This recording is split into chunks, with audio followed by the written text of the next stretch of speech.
The Progressive Business Forum is hosting a welcome gala dinner for dignitaries attending the BRICS Summit. Former Nigerian President Olusegun Obasanjo and South Africa's Deputy President Paul Mashatile are expected to deliver keynote addresses.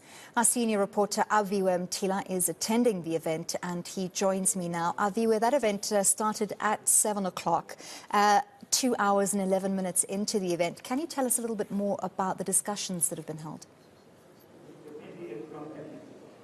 Well, the event is underway currently, Annalie, and of course, one of the big focuses here will be these countries that want to join the BRICS nations. We do know at least 23 plus, more than 30 heads of state will be part of the BRICS Summit itself, starting from tomorrow. And of course, the message here from the Treasurer General of the African National Congress is that, the broader world and the broader globe shouldn't feel any disadvantage, or threat by BRICS itself. You do know that when it comes to the population itself around the world, the BRICS countries currently have 42% of that population.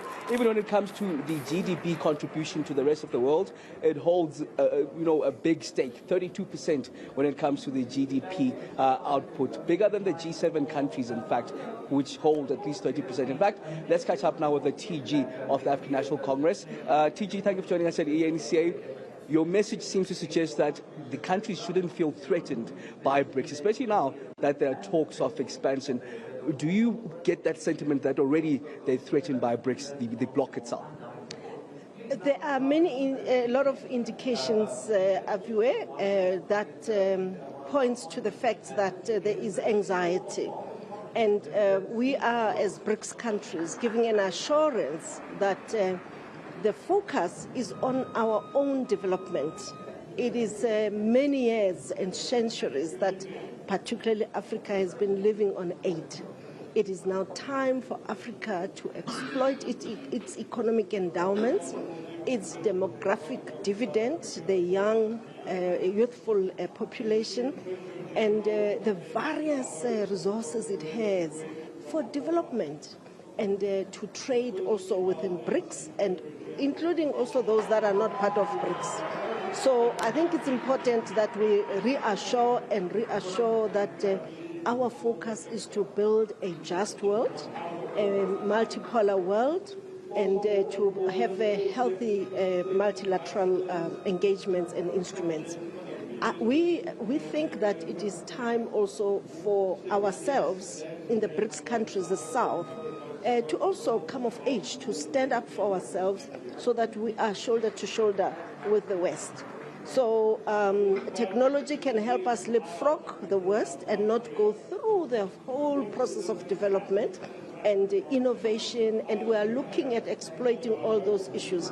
Africa is an opportunity to beneficiate its resources, including mining outputs, the future looks much brighter, actually, for everyone.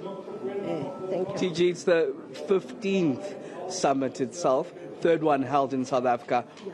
What are you looking to gain out of it as South Africa? As the theme indicates, everywhere, the theme talks about trade. Although countries represented are more than 40% and the GDP more than 32%, the trade amongst these countries is only at 17%. So we need to ramp up trade and ramp up value-add trade, especially from the African context. Value-add to our minerals and all our other commodities like agro-processing and all that. We need to be able to be more productive than we are. And I was about to talk on that trade because it's largely skewed towards the other four nations where we are getting a lot of imports instead of exporting a lot of our products to these countries. How do you then make that in a level playing field? That is why, as we chair the BRICS 15th summit, we have made sure that the African continents come on board. The Africa Agenda 2063 is at the center, and also the Africa Free Trade Agreement program is also centered around our response. There is no South Africa that can develop in a sustainable manner without the context of Africa. So that is why we are also pushing the Africa agenda within the BRICS context. All right. Thank you very much, TG. Let me not keep you. I understand. Program currently underway now. We're expecting two keynote addresses here. One from former President of Nigeria, Obasanjo, as well as the current Deputy President of South Africa, Paul Mashatile. Of course, we had that opening remark from the Treasurer General of the ANC, who just spoke to us, Dr. Gwen Ramakgopa, in fact, the first female, Treasurer General of the African National Congress. It is, of course, just a day ahead of the official start of the BRICS Summit, where these BRIC countries are now looking to grow their presence in the global stage, even maybe be on par with the Western countries. Thank you so much. That was ENCA senior reporter Aviwe Mtila.